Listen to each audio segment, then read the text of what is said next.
continues, not just for days, but for weeks, months, years. You cannot get rid of it.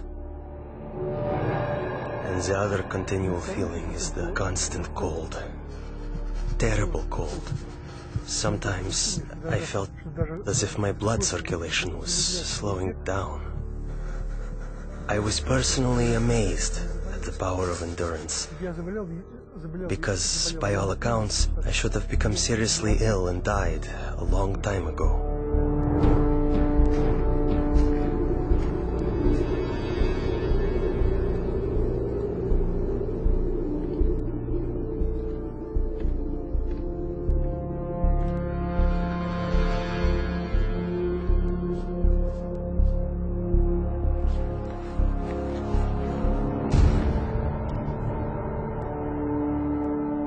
One night, I was thrown into a cell with a broken window.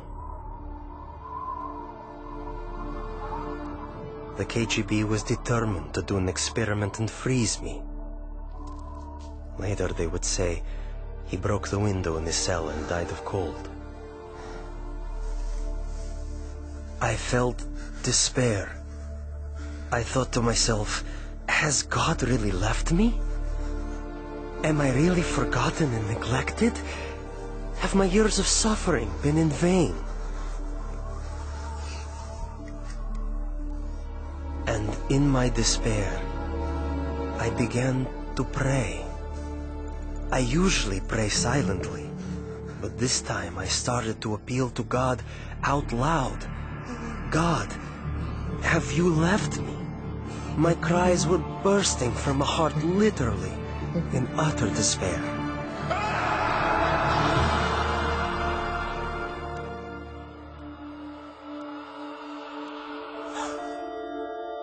One night I had a dream. In my dream, I was told to pray for Alexander.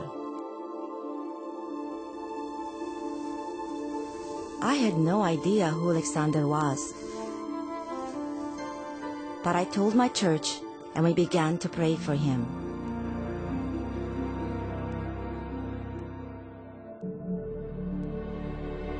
And right then, I suddenly felt a palpable physical warmth.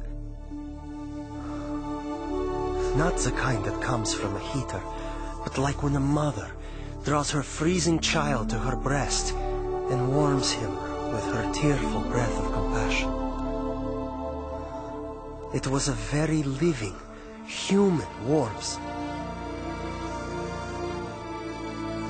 It penetrates you as if piercing you to the heart. And inside your heart, a spring opens up, out of which flows peace.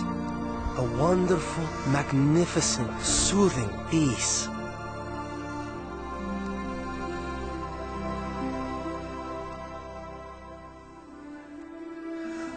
I felt a very loving, brotherly touch. Someone's caring hand touching my shoulder. I actually felt it. And this gesture represented the words, "You are not alone. You are not abandoned. We are with you. We are sharing your suffering." This warmth was the energy God gave me to feel physically the heat of prayer with my own skin, my own being. As if the prayers converted the energy of love into the energy of warmth.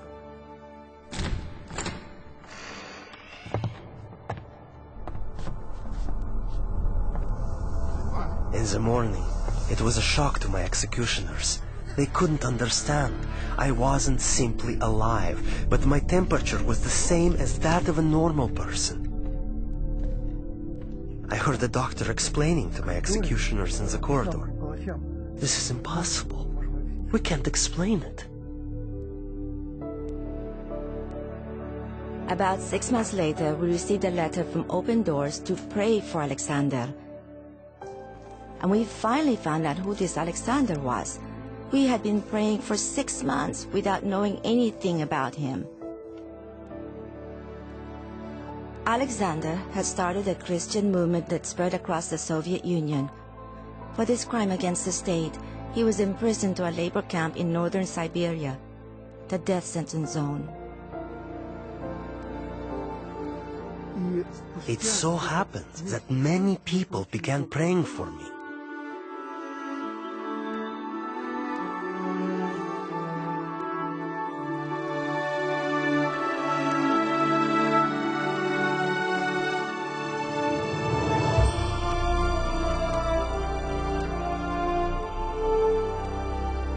And that was exactly when they released me.